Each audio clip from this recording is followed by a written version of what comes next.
All right, sports fans, how's everybody out there doing?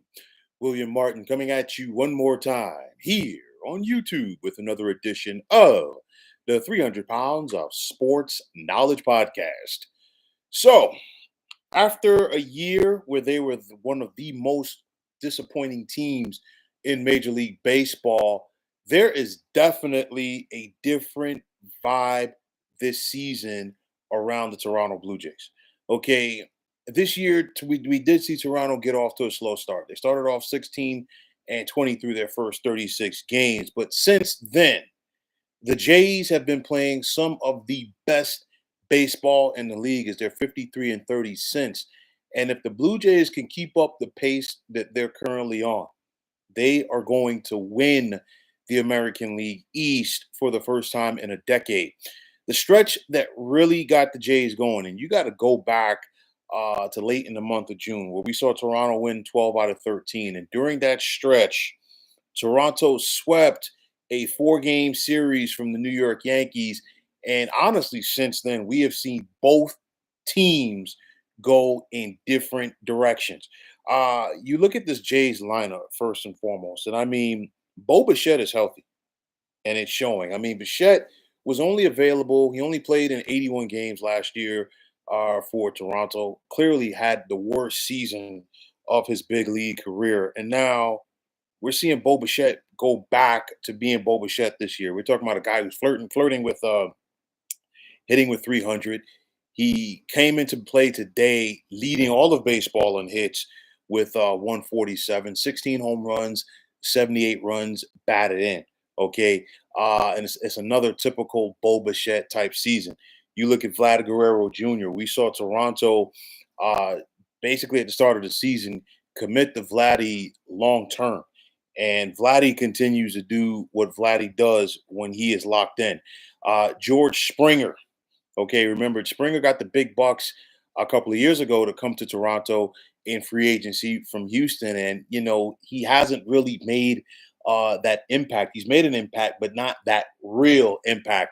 But this season, right now, we're seeing George Springer have one of the best years of his career, regardless if it was Toronto or Houston. He's batting 291, 18 home runs, 57 runs batted in, 18 doubles so far on the season.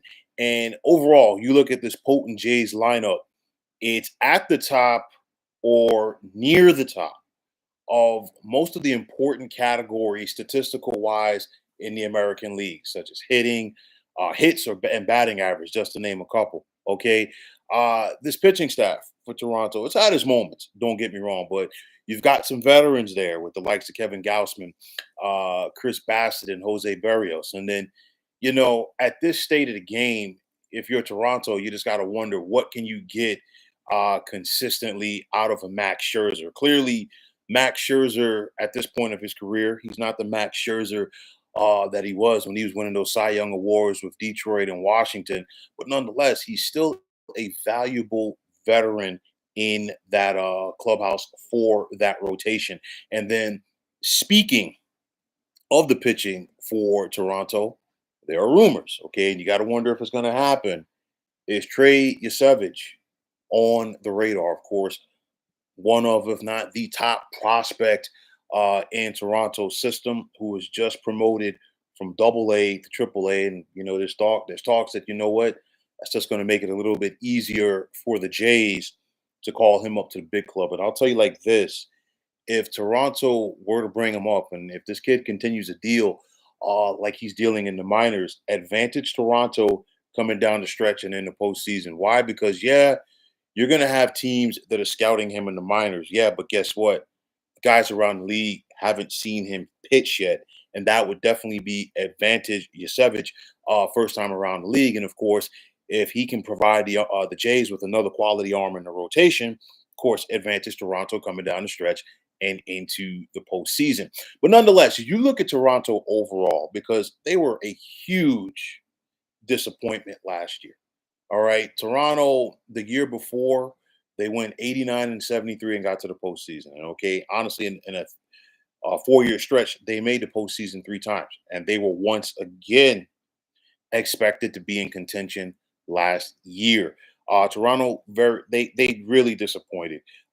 They lost 88 games. They finished in last place in the American League East. But oh, what a difference that a year makes, because they are the team that everybody else is looking up at right now. And again, I talked about that slow start for Toronto, and I mentioned the Yankees. The Yankees got out strong, and the Yankees looked like they were going to run away with this division. But I really think that four-game sweep really shifted things for both clubs, and both the Yankees and Jays, like I said before, have gone in different directions. We're talking about Toronto coming into play today with a 6.5 game lead over New York. And of course, New York is currently third because they also got passed up by the Boston Red Sox. But like I said, everybody right now in the East is looking up at Toronto. You just look at things. And for Vlad Jr. and company, they've been to the postseason three times since 2020, but of course they have not advanced past the first round. And you just have to wonder, just maybe if this is going to be the year that all of it comes together. Because what we've seen, in October, regardless of the year, you've really got to go out there and rise to the occasion and seize the moment.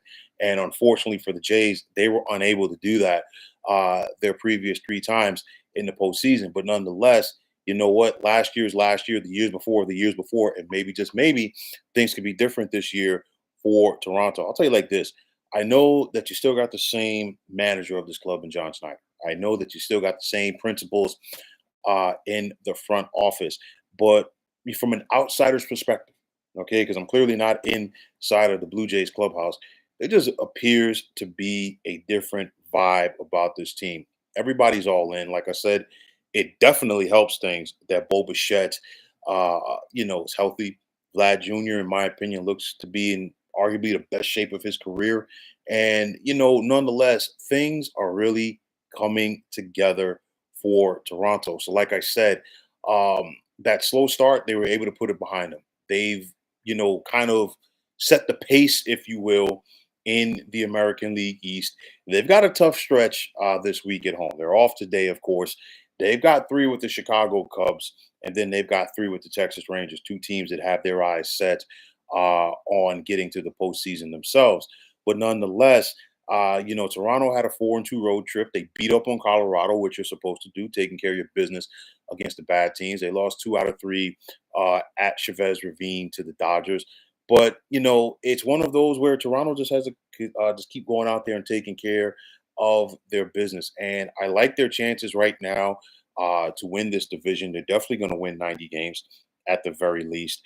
They're definitely going to get to the postseason. And like I said, let's see if they can do some damage. But in order for them to do some damage, their big guys have to rise to the occasion. However, their big guys have been rising to the occasion all season long so far. So let's see if it just carries over. But again, what a difference that a year makes for the Toronto Blue Jays. Again, like I said, arguably the most frustrating team in baseball last year.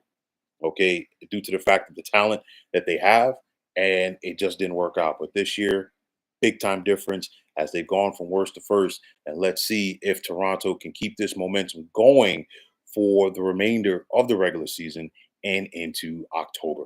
But folks, that is going to wrap it up. And as always, I want to take this time out to thank each and every one of you for checking out the 300 Pounds of Sports Knowledge podcast here on YouTube. And as always, if you like what you heard and saw in this podcast, you know what to do. Just please feel free to hit that like button as well as subscribing to this channel. Like I always say, it is greatly appreciated. Also, if you are on the X, formerly known as Twitter, you can check me out at 300 Pounds of Sports. And if you give me that follow, I will give you that follow in return.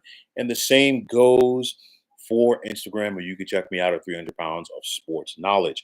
Also, if you're on Facebook, you can check us out at Sports Depot 365. And as far as I'm concerned, one of the better sports debating groups going on social media. But until next time, fine folks, my name is William Martin. I am signing off, and I'm saying thanks once again for tuning into the 300 Pounds of Sports Knowledge podcast here on YouTube. Be well, everybody.